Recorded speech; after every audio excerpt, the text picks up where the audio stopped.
In the deep winter of Cedar Fall, where the wind sounds like old memories and the snow carries secrets no one dares to speak, one quiet night changed everything.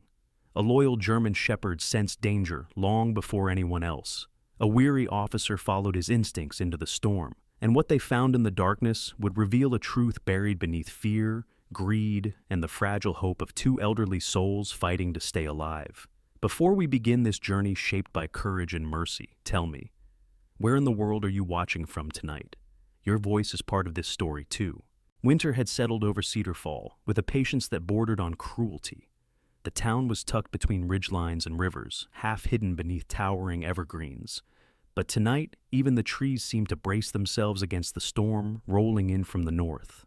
Snow fell in wild spirals, blown sideways by the mountain wind, and each gust carried with it the sharp scent of ice and pine. The streetlights in downtown Cedar Fall flickered in the distance like tired stars, their glow hardly reaching the forest's edge. Out on Old Timber Road, a narrow pass that twisted along the ridge, Officer Jonas Merrick guided his patrol SUV through the whiteout. Jonas, 38 years old, had the kind of presence that rarely raised its voice, yet never needed to. He stood a little over 6 feet, broad-shouldered, but with the weathered calm of a man who had walked too many winter highways alone. His dark hair was flecked with early gray at the temples, and the lines at the corners of his eyes hinted at sleepless nights and responsibilities carried quietly. Jonas had grown up in Cedar Fall, raised by a grandfather who was both a carpenter and a stern storyteller. The man had believed two things: storms reveal character, and mercy is a choice one must make again and again. Jonas carried those lessons with him like a second uniform. In the passenger seat sat Rowan, his K9 partner, a 6-year-old German shepherd with a coat of sable and charcoal that blended effortlessly into the forest's shadows. Rowan was large for his breed, muscular and poised, with amber eyes that missed nothing. He had a reputation among the department as a calm thinker rather than a reckless chaser. He rarely barked without purpose, but when he did, every officer paid attention. Tonight, Rowan sat alert, nose close to the cold window, ears shifting slightly with each distant sound. Jonas glanced over at him. "You feel something?" he asked, though he already suspected the answer. Rowan's head tilted, not in agitation, but in focus. The dog wasn't nervous.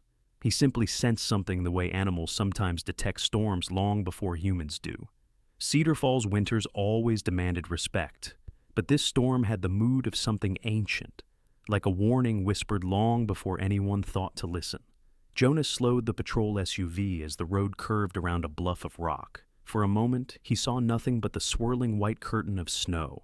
Then, a faint orange glow flickered ahead, distorted by the wind. At first, Jonas thought it might be a stranded hiker's lamp, but the shape was wrong, too uneven, too bright, too desperate. As he rolled closer, the headlights cut through the storm and revealed the source, a vehicle resting at a dangerous angle against the snowbank, its rear lights blinking weakly under a veil of ice. The SUV had slid sideways, one front tire hanging over the edge of a steep drop. The bumper had been crushed against the frozen ridge wall, and smoke rose in, thin wisps from the engine bay. The sight was unsettling, but what tightened Jonas's chest was the stillness. No movement, no silhouettes inside, no signs of life. Jonas parked at a safe angle, grabbed his flashlight, and stepped into the storm. The cold bit into his skin instantly, but he barely noticed. Rowan leapt from the vehicle beside him, paws sinking into snow that reached nearly to his chest. Jonas moved toward the wreck, sweeping his light across the broken glass and twisted frame. The front passenger door had been thrown open by the crash, or perhaps by someone climbing out. Snow blew inside, gathering in drifts on the seats, and then Jonas saw it, a smear of blood across the fabric of the driver's seat, stark and dark against the pale frost. Not a large amount, but enough to suggest someone had been injured. Rowan sniffed the air, hackles rising slightly, alert, not aggressive. His nose dipped toward the ground, toward the open door, then toward the slope leading away from the wreckage. Jonas followed the dog's gaze. Tracks. The snowstorm had begun only an hour earlier, and that meant the footprints were recent. Rowan lowered his head and began to follow the trail with slow, deliberate steps. Jonas recognized two distinct sets immediately. The first pair belonged to someone elderly. short strides, uneven weight distribution, sharper dips where the heel sank too deeply. The second set matched it closely. Another older individual, struggling, losing balance, pausing more frequently. The storm had softened the edges of the prints, but their story remained. Two people had fled the wreck, both older, both injured or weakened. And then there was the third trail. Jonas crouched, brushing away wind-blown snow with a gloved hand. The third set of prints was larger, clearer, pressed with confidence. Heavy boots, long stride, no stagger, no hesitation. Whoever this person was, they had come after the elderly pair, but not in a rush, not running, not slipping, not chasing. Their path was calm, purposeful, as if they expected to find the two injured people where they were headed. Jonas rose to his full height, scanning the white wilderness that stretched beyond the road. The forest swallowed the tracks as they wound between the trees, and with each gust of wind, the storm worked to erase the trail. If Jonas didn't move quickly, the evidence, and possibly the people, would vanish. Rowan stepped ahead, nose to the ground, muscles taut like a drawn bow. Jonas gently touched the dog's flank. "Easy," he murmured. "Lead when you're ready." Rowan did. The German shepherd started forward, guiding Jonas into the tree line. The wind roared above them like something alive, shaking loose branches heavy with powdered frost. Snow gathered on Jonas's shoulders, clung to his collar, froze against his beard. The forest felt tight and ancient, the way old places sometimes did, holding memories too heavy for the living. Jonas knew the area. Well, Cedar Fall Ridge had once been a route used by local rangers decades earlier, before the land was partially privatized. Old cabins and survey shacks still dotted the terrain, though most had been abandoned. Rowan moved with certainty, paused, stepping carefully over fallen branches and frozen brush. Jonas followed, his flashlight cutting a thin beam ahead, revealing more prints, still the same pattern. Two elderly people weakening with each step, one confident shadow behind them. As Jonas walked deeper into the storm, he felt the weight of something he'd experienced too many times, that subtle shift in the air when danger lingers just ahead, waiting to be understood. He could almost hear his grandfather's voice, a memory carved into the winter wind, saying, "Storms don't hide truth, Jonas. They just give it sharper teeth." 10 minutes of tracking brought Jonas to a small clearing, where the trees bent inward like guardians shielding a secret. Rowan stopped suddenly, his body lowering, tail straight, ears locked forward. Jonas halted beside him, listening. At first there was only the sound of wind twisting through the branches, but then a faint groan of metal echoed from deeper within the woods. Jonas lifted his light. There, far ahead through the moving haze of snowfall, was a pinprick glow. Golden, flickering, a lantern, a fire. Rowan let out a soft, low whine. Jonas touched the dog's neck gently. "You see it too?" But they would not reach it tonight. The wind surged, fierce enough to force Jonas to shield his eyes. Rowan pressed closer to the officer's leg, bracing against the gust. Jonas knew they would follow the light, reach its source, and discover who survived the crash and who followed them. But that moment belonged to the next chapter. For now, the storm closed around them in a tightening circle, and Jonas spoke quietly to the dog beside him. "Whoever they are, they're not alone out here." And in the heart of the blizzard, the forest answered with silence, except for the sound of Rowan's steady breathing and the crunch of snow beneath their feet as they continued deeper into Cedar Falls winter. The storm deepened as Jonas, Merrick, and Rowan pushed farther into the woods, the glow ahead of them flickering like a fragile heartbeat against the snow-heavy darkness. The pines leaned inward as if bracing together, their branches creaking in the restless wind. Jonas's breath misted through the air in slow clouds, merging with the drifting flurries that swirled around him. Rowan kept his pace measured, nose low, paws sinking into the deepening snow, each stride purposeful. The dog's amber eyes held that same uncanny focus as before, a sense that the forest was whispering something only he could hear. The glow grew brighter as Jonas approached a clearing, revealing a small cabin huddled against the hillside. Its weathered logs were darkened by decades of storms, and its chimney gave off a thin trickle of smoke that the wind tried to tear apart. Jonas recognized it from old ranger maps, a forestry outpost built long before Timberland Holdings had purchased the land. That company's name alone stirred something tight in Jonas's chest. He had seen too many places forgotten when corporations decided a forest's worth lay only in what could be extracted from it. The cabin looked like a survivor, a relic left behind when the land changed hands, still standing because the mountains remembered it even if people did not. A faint light glowed through the sliver beneath the door, dim, uncertain, but undeniably human. Rowan slowed, muscles tense yet controlled. Jonas touched the dog's flank gently. "Easy," he whispered. "We don't know what's inside."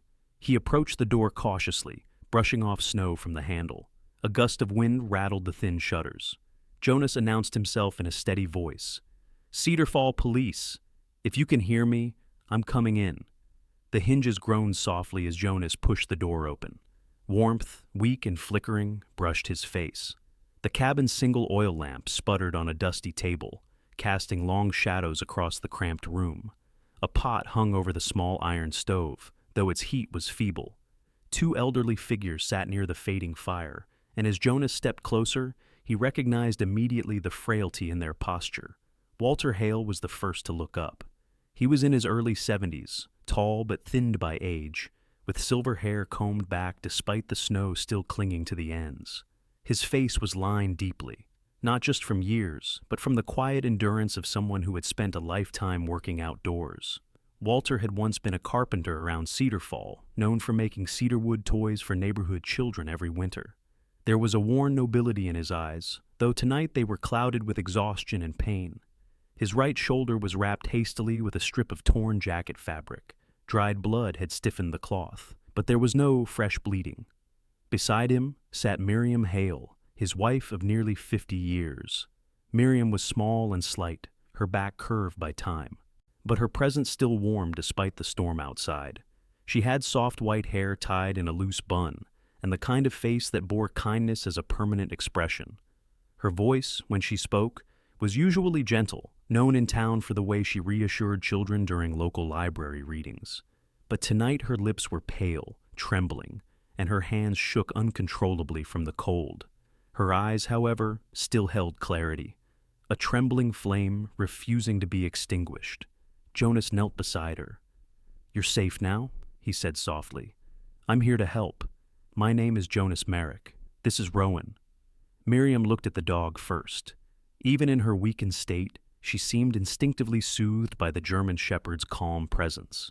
Rowan approached her slowly, lowering his head, offering a soft huff of reassurance. Walter, though clearly in pain, managed a faint nod.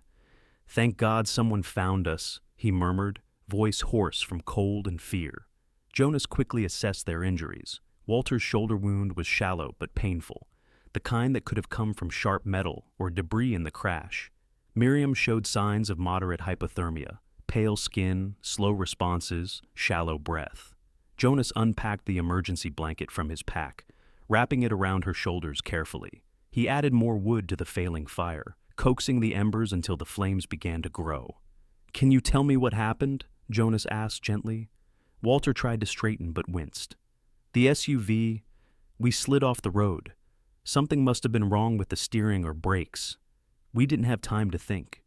He paused, jaw tightening not from pain, but from something else, fear. "After we got out, we felt like someone was following us." Miriam lifted her gaze, her voice barely more than a whisper. "He wasn't rushing. He wasn't calling for help. Just following. As if waiting for us to fall." Before Jonas could ask more, a strange metallic glint caught his eye, something high above, near the rafters. Rowan sensed it too. The dog stiffened, ears flicking upward. Jonas rose slowly, stepping away from the couple. He squinted at the wooden beams overhead. There, half hidden in shadow, was a small camera, new, compact, almost invisible, if not for the faint reflection of the lamp's light.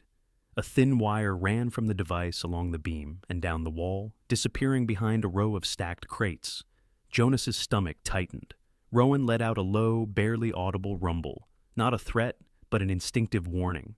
Jonas moved toward the crates and found a portable power system behind them, a high-quality battery pack, an inverter, and a thin solar panel propped near the window, angled just enough to absorb daylight.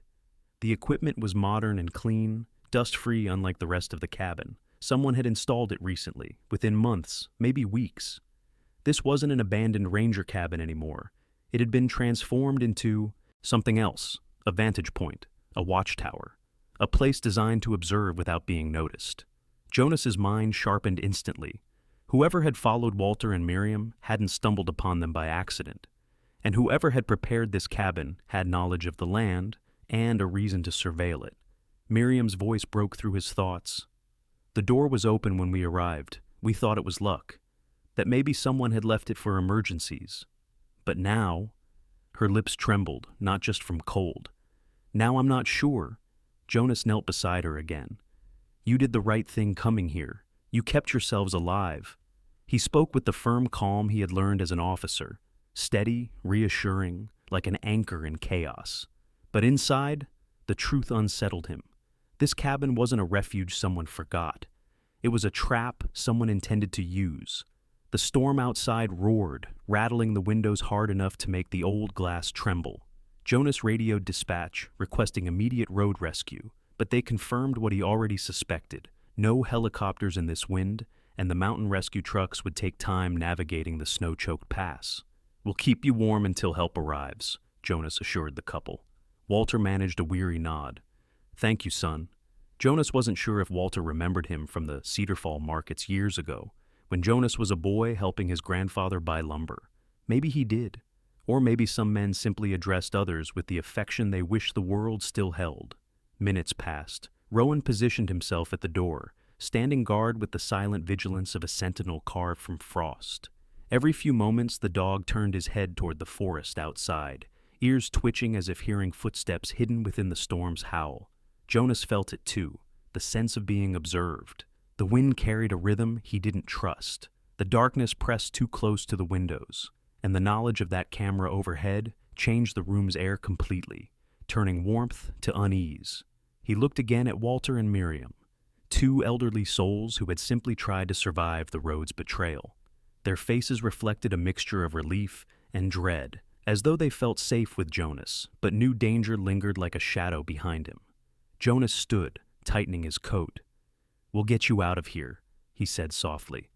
But until the rescue trucks arrive, no one opens that door except me. Rowan shifted his stance, confirming the vow. Outside, the storm wailed. Inside, the flickering fire cast silhouettes of Jonas, Rowan, and the Hales against the log walls, four figures bound together by the winter night, and the unseen presence watching from the rafters. The forest held its breath, as if waiting for the next move, and Jonas understood with sudden clarity.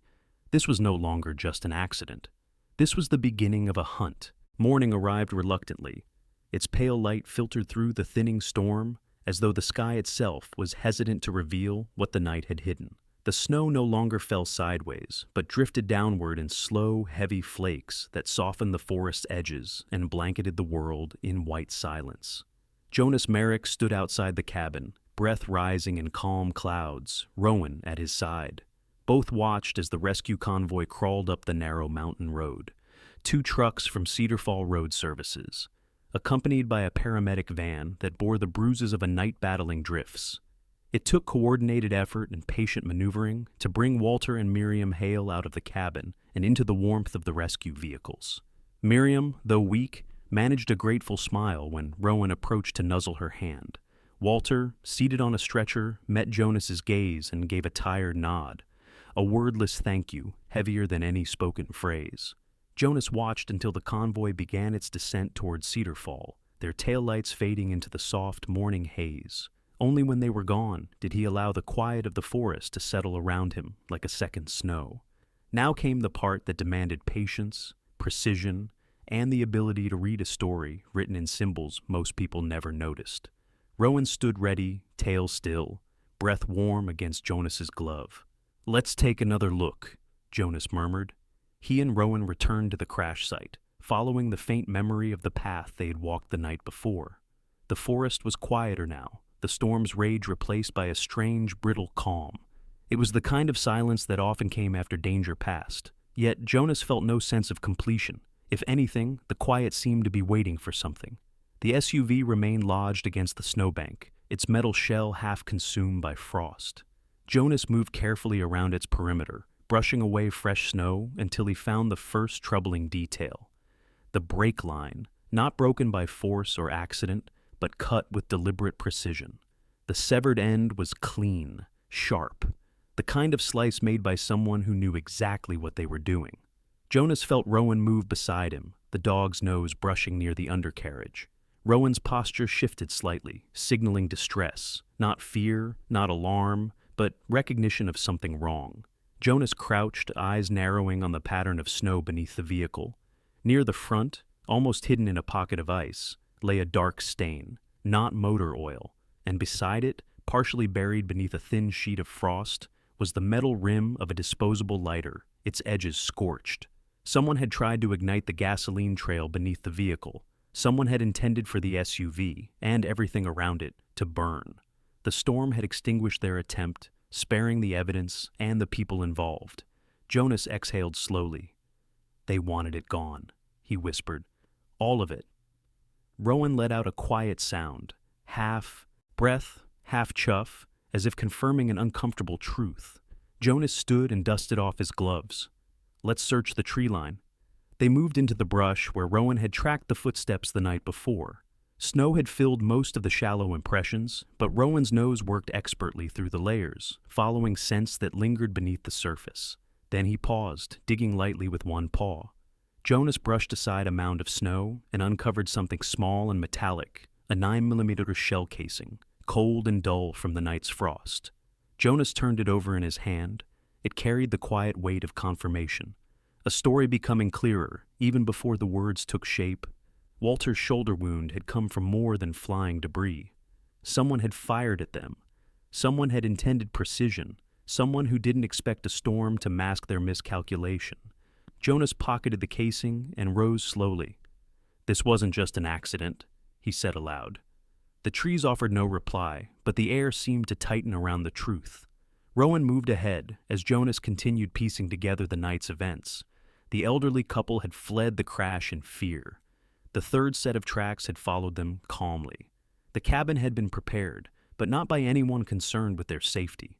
Whoever planned this had wanted the Hales to disappear. Jonas's thoughts shifted as he recalled something Walter had mentioned. Not a name, but a feeling. Someone familiar. Someone who knew the land. And then, faint as the morning light, another thread surfaced. The Hales had a grandson, Caleb Durness. Jonas had seen the young man around Cedar Fall before, a quick-talking, restless figure in his early 30s, with a history that folded and creased like paper kept too long in a pocket. Caleb had once worked at Northwood Quarry, the mining operation that had shut down after years of safety violations and ongoing investigations over land disputes. Jonas didn't know Caleb well, but he remembered a few things. A tendency to fall in with the wrong people, and the shadowed expression of someone who always seemed one bad choice away from a worse one. Rowan sniffed along the tree line again, pulling Jonas's attention back to the present. "All right, partner," Jonas said. "Let's see what else we can find." They widened their search toward the lower ridge path, where the main road curved before heading into town. After 30 minutes of methodical tracking, Jonas and Rowan reached the small gas station that served as the final stop before entering the mountain roads. The owner, Mr. Carlin, was sweeping snow from the front step when Jonas approached. Mr. Carlin was in his late 60s, with a sturdy frame and a face shaped by decades of wind, long hours, and a stubbornness that refused to acknowledge retirement. His voice was gravelly but kind, and he nodded politely when he recognized Jonas. "Rough night for a drive," he said. "Heard the rescue. Trucks heading down earlier." Jonas returned the greeting. "Did you see anyone unusual yesterday afternoon, before the storm hit?" Carlin leaned on his broom, thinking. "Plenty of folks fueling up before the snow rolled in. But if you're talking unusual..." He paused, his brow tightening. "Caleb Durness came through. Haven't seen him in months. Then suddenly he shows up yesterday. Brought 2 men I didn't recognize. Outsiders." Jonas's pulse tightened. "What were they doing?" "Filled up a pickup," Carlin said. "Bought extra cans of gas. Asked me which mountain roads were least traveled this time of year. Seemed in a hurry, but not frantic. Just focused. Focused, purposeful, like the footsteps following the Hales." "And you're sure it was Caleb?" "Positive. He asked about road closures, said he was helping family and needed a route around the ridge. Carlin gave Jonas a long look. "This isn't about the quarry again, is it?" Jonas didn't answer. He didn't need to. Mr. Carlin sighed, muttering something about trouble always coming back like winter frost. Jonas thanked him and stepped outside into the gray light.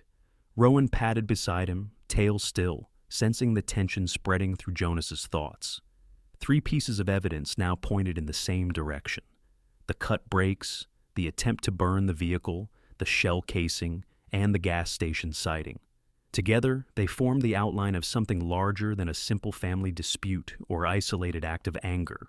This was coordinated, planned, and Caleb Durness, willingly or not, was tied to it. Jonas looked back toward the mountains. The ridge loomed over the forest like an ancient witness, still, silent, waiting. He spoke softly to Rowan. "This isn't just about the Hales, is it? It's about something underneath everything." Rowan responded with a steady gaze, amber eyes unblinking in the cold light. Jonas felt the weight of the moment settle on him. If this was a conspiracy shaped by greed and desperation, then last night was only the beginning. The truth was buried under layers of snow, secrets, and fear. But it was there, waiting to be uncovered. Jonas turned toward his patrol vehicle. "Come on, boy," he said. "We're not done yet."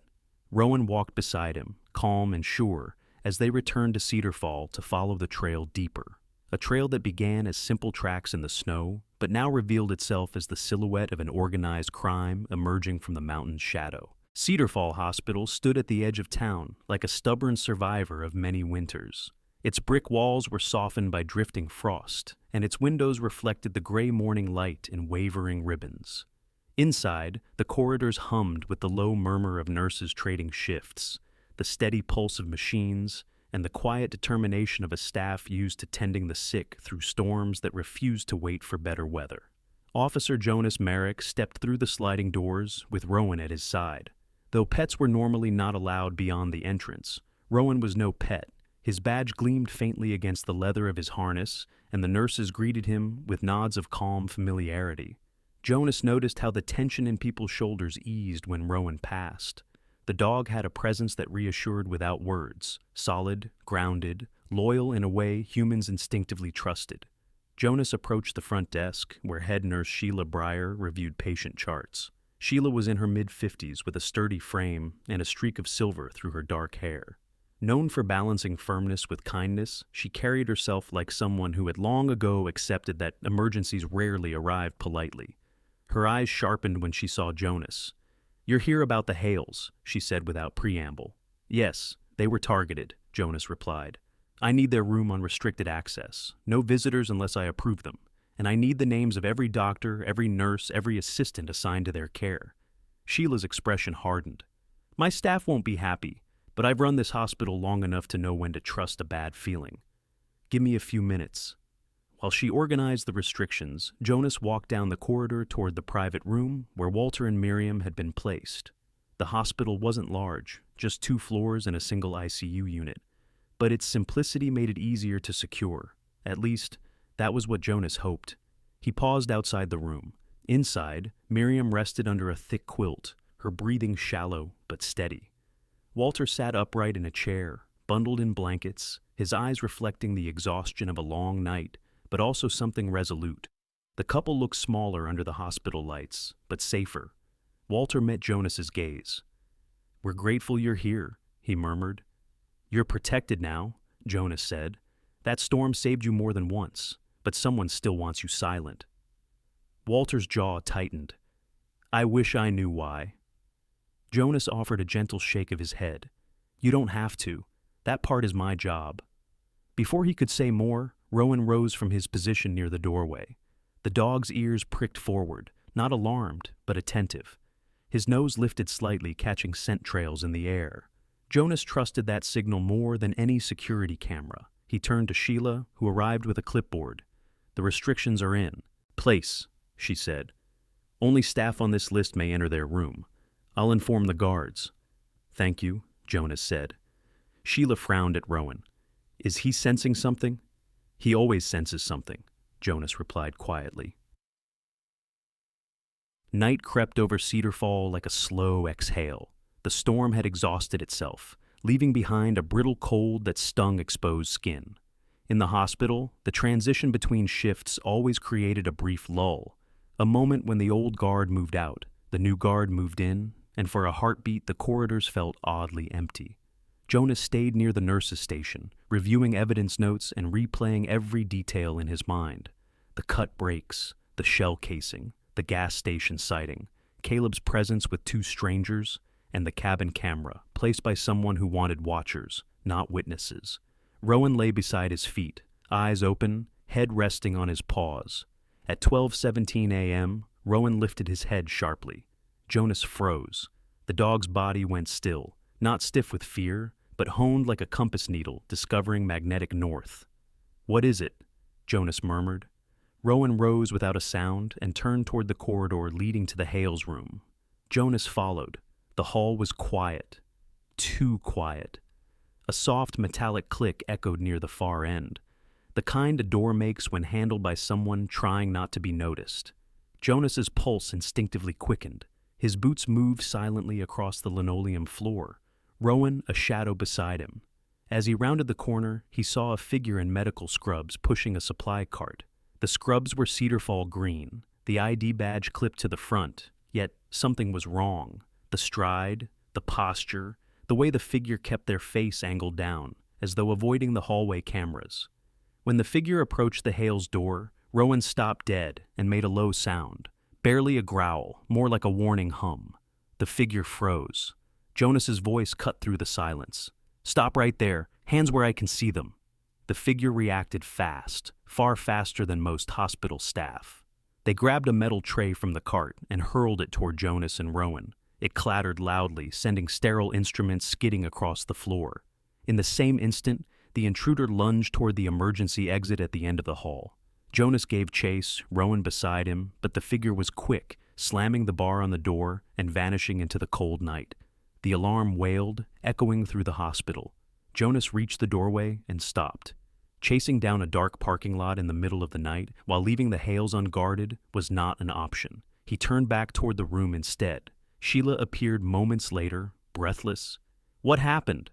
Jonas pointed toward the door. "Someone disguised themselves as a staff member and tried to get inside the Hales room." Sheila's face turned ashen. "I checked all the badges, myself."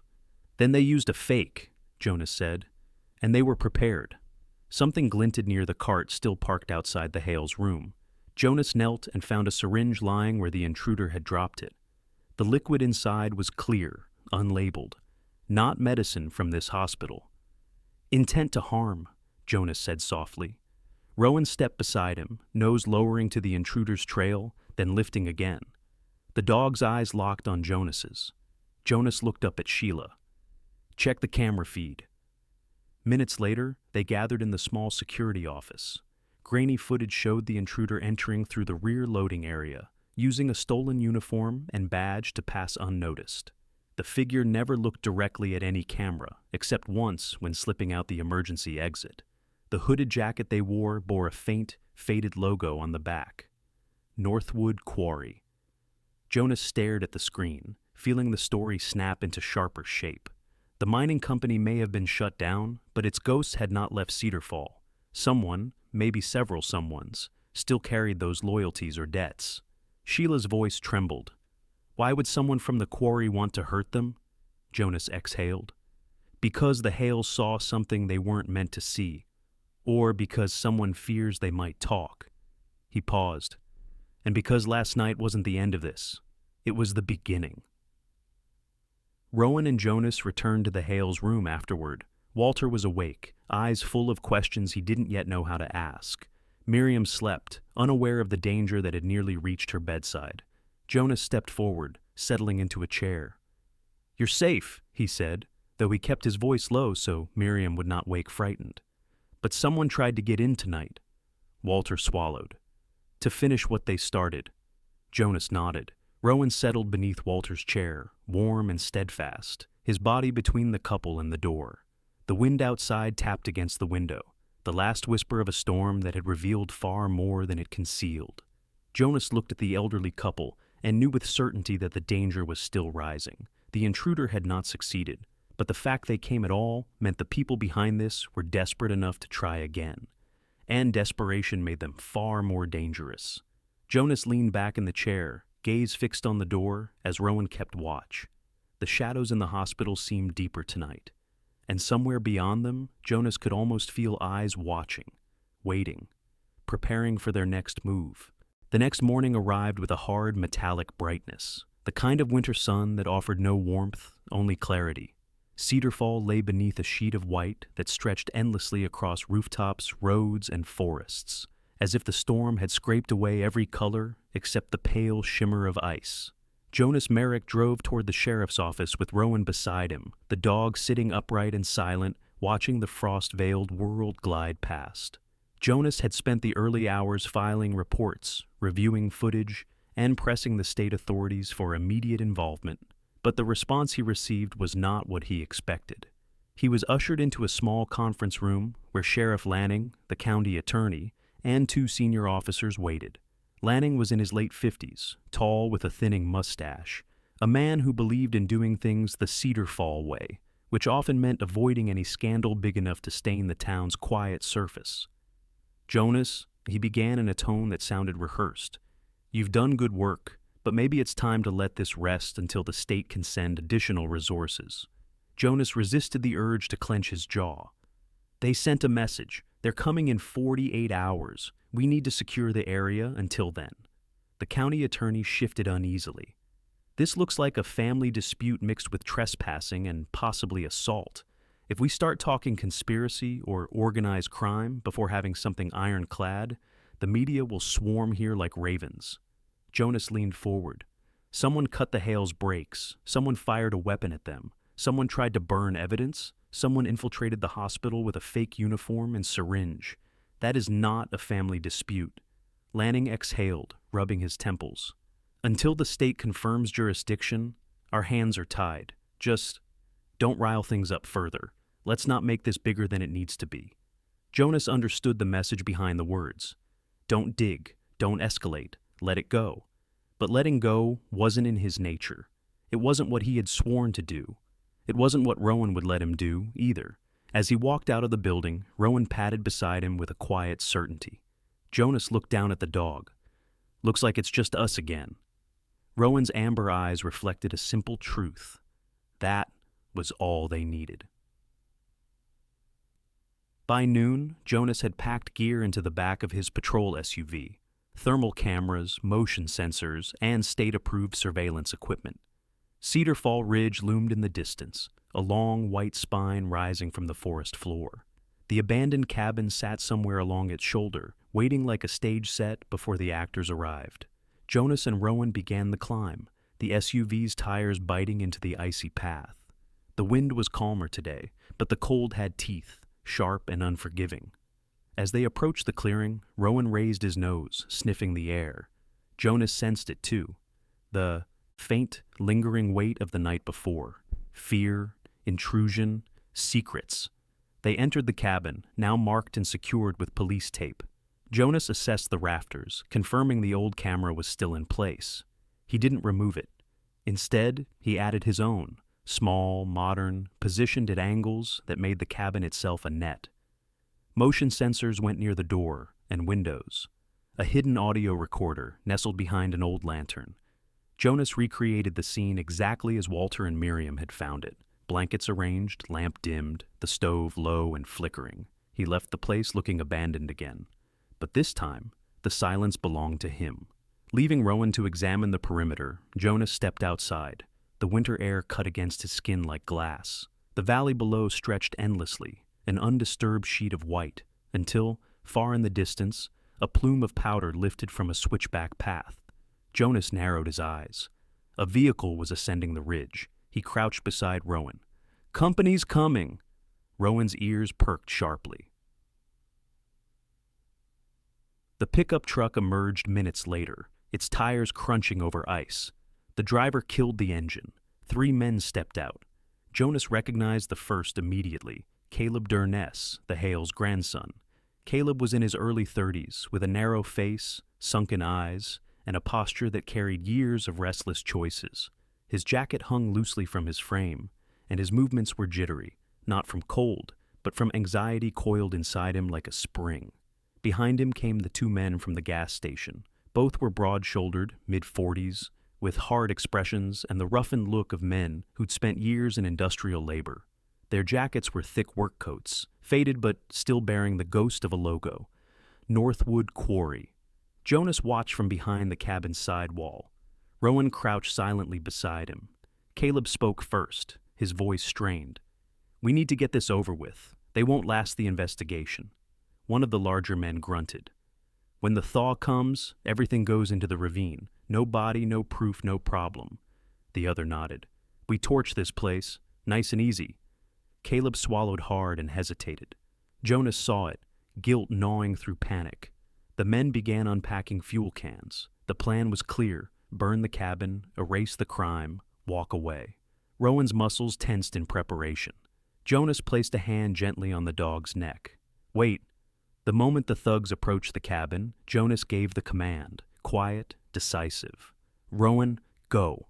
Rowan lunged from their cover like a streak of living shadow. His movement was controlled, honed, purposeful.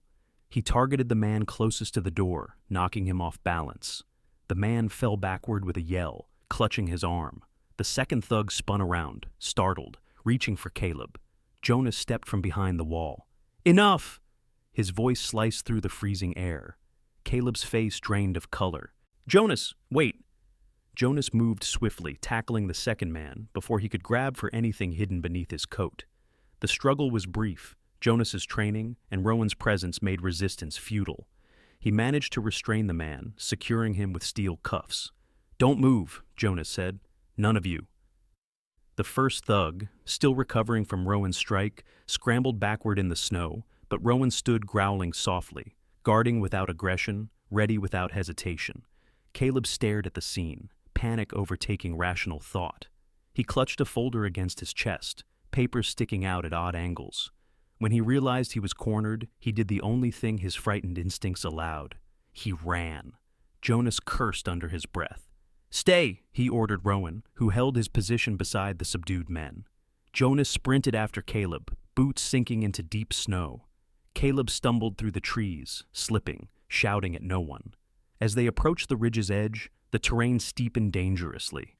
Caleb's foot skidded, sending snow and loose ice tumbling into the chasm below. He spun around, eyes wild.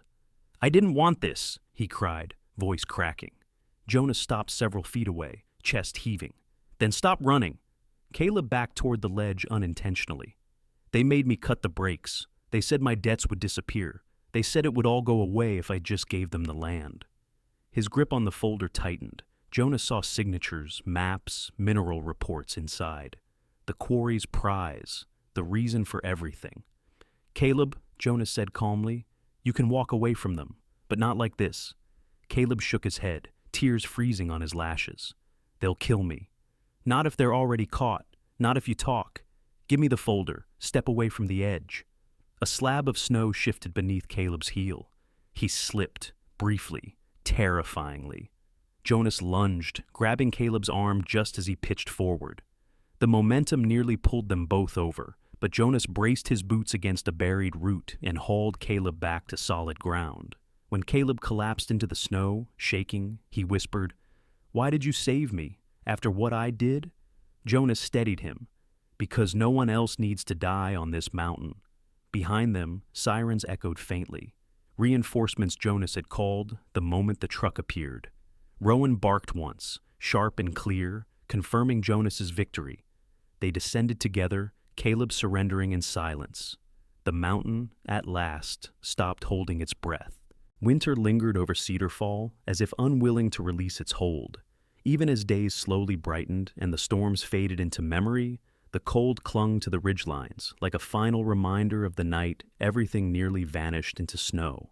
Jonas Merrick sat in the small interview room of the Cedar Falls Sheriff's Office, Rowan lying faithfully at his feet. The room smelled faintly of old wood, coffee grounds, and the dust of forgotten files.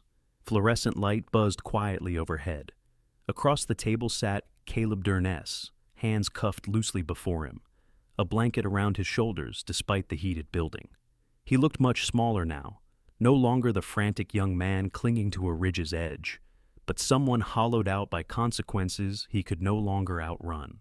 Caleb was 32, though worry lines made him seem older. His hair was unkempt, and there was a trembling around his mouth that spoke of many sleepless nights. Jonas watched him carefully. Caleb's confession had been long, tangled with fear and shame, yet clear enough to expose the network behind him. Men who once managed the Northwood quarry, faced with bankruptcy, lawsuits, and investigations, had seen opportunity buried beneath the Hales' land. Minerals worth millions, enough to restart their lives, enough to justify anything in their minds. Even murder. Caleb sniffed, wiping his sleeve across his nose. "I didn't want to hurt them," he whispered, "but they said it was the only way. I owed them too much." Jonas's voice remained steady. "You still had a choice. You always have a choice." Caleb lowered his head. "I know." In the corner, a state investigator, Special Agent Marla Reeves, scribbled notes. She was in her late 40s, sharp-eyed, with a clipped confidence shaped by years of working on environmental crimes across rural states. Her dark hair was tied back, her boots still dusty from the morning search at Northwood's abandoned offices. She glanced from Jonas to Caleb. "Your testimony will help bring them down. But you understand you're not walking away from this." Caleb nodded slowly. "I'll take whatever comes." Reeves closed her folder. "Good, then we'll proceed with the full statement." As they continued, Rowan lifted his head to observe the tone of the room, the cadence of voices, the shifting weight of human regret. When the interview concluded, Reeves gathered the evidence: maps, signatures, communications between the former quarry managers. Enough to ensure indictments, enough to ensure the Hales' story would not be buried by snow or silence. As Caleb was led away to holding, he turned back once. "Tell them I'm sorry," he said softly. "My grandparents, they didn't deserve any of this." Jonas didn't nod, didn't promise. He simply watched the young man disappear down the hallway. Some apologies were meant for time, not people. In the days that followed, Cedar Falls stirred like a town waking from a heavy sleep. News spread fast, first in whispers, then in open conversations at the diner, the post office, the church. People spoke of the Hales, of Jonas, of Rowan, and of everything that had been hidden beneath cedar roots in winter storms. State troopers arrived and executed warrants across several counties. Former executives of Northwood Quarry were arrested, their cozy illusions of power unraveling in handcuffs and courtroom summonses. Jonas stood beside Reeves during many of those searches, Rowan ever present, steady and unshaken, even among the tension of men being pulled out of their homes or offices. The dog's presence became a symbol in its own quiet way, a reminder that loyalty once sworn did not falter. The town watched all of this unfold with a mix of disbelief and pride. Cedar Fall had always been a place that preferred simple truths, but now it had learned that truth could hide beneath snowbanks, in forgotten cabins, in the quiet footsteps of the desperate.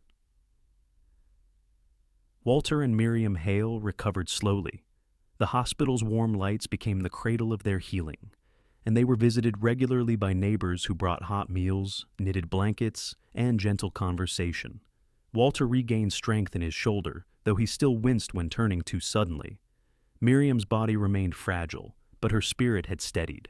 She spoke with a softness like melting snow, quiet but alive and grateful. One afternoon, Jonas visited them with Rowan. The couple greeted the dog first, smiling as Rowan rested his head on Miriam's lap with tender familiarity. "He remembers us," she said gently, stroking the sable fur along Rowan's ears. "Of course he does," Jonas replied. "Rowan doesn't forget anyone he saved." Walter chuckled softly. "That makes two of you then." Jonas shifted, embarrassed by the praise. "I just did my job." Miriam shook her head, her eyes bright with quiet certainty.